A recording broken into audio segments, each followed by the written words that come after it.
Alors, nous sommes au sud du lac d'Aguil pour tester une nouvelle arme sur les petits groupes qui se battent ici. Donc, nous sommes là. Alors, on va tester une nouvelle arme, comme je disais. Je vais vous montrer ce que c'est. Alors, cette arme, c'est le chandelier crânien plus 7. C'est un marteau de guerre contendant. Sa capacité spéciale, c'est déferlement de foi.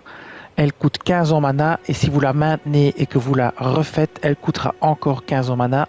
Son poids est de 12,5. Elle fait des dégâts physiques et feu. Ses bonus d'attributs sont force C, dextérité E et foi C en plus 7. Et les attributs requis pour porter l'arme sont 26 en force, 8 en dextérité, 22 en foi. Alors, sa capacité spéciale, c'est déferlement de foi. Vous puisez dans la foi de Birak et embrasez le réceptacle crânien afin de le brandir dans les airs et pour faire pleuvoir des boules de feu. Répétez cette action pour maintenir la coupe en l'air et faire perdurer l'effet de la compétence. Alors le problème de ces boules de feu, c'est qu'elles tombent dans une zone assez large mais assez dispersée et que chaque boule de feu a un petit effet sur une petite zone. Et ça, c'est un peu le défaut du bidule. Alors, pour ce test, j'ai mis le talisman de scorpion de feu, mais c'est tout.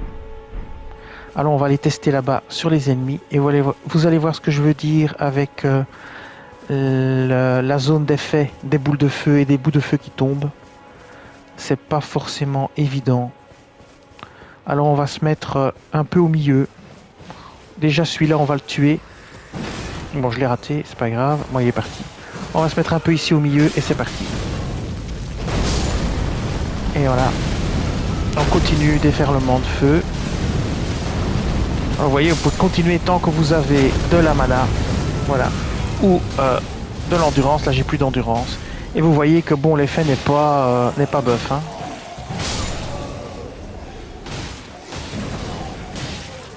Vous vous mettez ici, vous le faites. Faut avoir la chance que les boules de feu touchent, hein, sinon c'est foutu quoi. Donc, pour moi, c'est pas hyper utile. Je trouve pas ça hyper utile. Je trouve pas ça hyper génial. Maintenant, on peut essayer sur le géant, voir un petit peu ce que ça donne. Bon, il y a encore un ennemi ici. Voilà. Ah, ça fait bien cramer. Ça, par contre, c'est intéressant. On va tester ça sur le géant. Et on va tester ça aussi sur le chevalier de Lendel. L'attaque normale peut peut-être être bien. Alors, on va d'abord à la cellule isolée. Donc, juste avant Godric, pour attaquer le géant. Alors, première chose qu'on va faire, c'est attaquer le géant simplement en le tapant bêtement avec l'arme. Attaque normale. Pas de chipot. Ah ben non, tiens. Commençons par une attaque chargée. Comme ça, on va voir un peu combien de dégâts fait l'attaque chargée. Comment on le prend par surprise. Attaque chargée, puis attaque normale. Attaque chargée. Et puis attaque normale. Le marteau l'a fait tomber, c'est plutôt une bonne nouvelle. Voilà, on voit bien les dégâts de feu. Voilà. Ça vous donne une idée. Alors ce qu'on va faire, c'est... On va maintenant tester la capacité spéciale. Là, j'ai quand même un gros doute. Maintenant, le géant va peut-être se prendre plus de boules de feu que les petits ennemis qui peuvent facilement éviter les boules de feu. Donc on va se mettre là et on va faire un déferlement de feu. Donc on va se mettre ici. Et c'est parti. On va activer la compétence et on va la maintenir. Ouais, contre le géant c'est plus efficace. Donc c'est efficace contre les gros ennemis. Ouais, contre les gros ennemis c'est efficace. Voilà. Mais pas contre les petits ennemis. Voilà. Donc efficace contre les gros ennemis. Bien. Maintenant, ce qu'on peut encore tester, c'est sur le chevalier de Lendel. Je suis déjà un peu moins déçu. J'étais un peu déçu contre les petits ennemis. Mais alors contre les gros ennemis, ça a l'air efficace. Alors, on va aller voir le chevalier de Lendel à la cabane de l'artiste ici. Maintenant, on va tenter, comme j'avais dit, l'attaque dans le dos, mais il faut être vraiment prêt. Je pensais pas qu'il fallait être si près de l'ennemi pour lui mettre l'attaque. Donc, On va faire une attaque chargée dans son dos, c'est juste pour voir s'il va valser par terre ou pas. On va se rapprocher très fort et on va placer l'attaque maintenant. Voilà. Non, ça ne le fait pas tomber.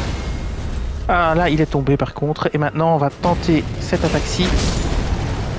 On a eu un peu de chance. Mais je vais vous montrer que cette attaque n'est pas efficace sur le chevalier de Lendel. Je vais vous montrer. Parce qu'en fait, il passe à travers les boules de feu, parce que les boules de feu trompent trop dispersées.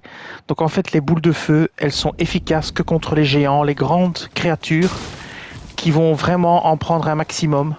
Tandis que les petits ennemis, ils vont passer entre la pluie de boules de feu et les boules de feu au sol font des dégâts sur des zones trop restreintes. Vous allez voir ce que je veux dire. Donc on va maintenir l'attaque ici. C'est parti, on maintient l'attaque. Jusque quand on n'a plus de... Voilà, vous allez voir ce que je veux dire. Voilà. Déjà c'est foutu. Et là il va même me tuer. Bon, on a de la chance qu'il a pris là le coup. Voilà. Bon, c'est parti.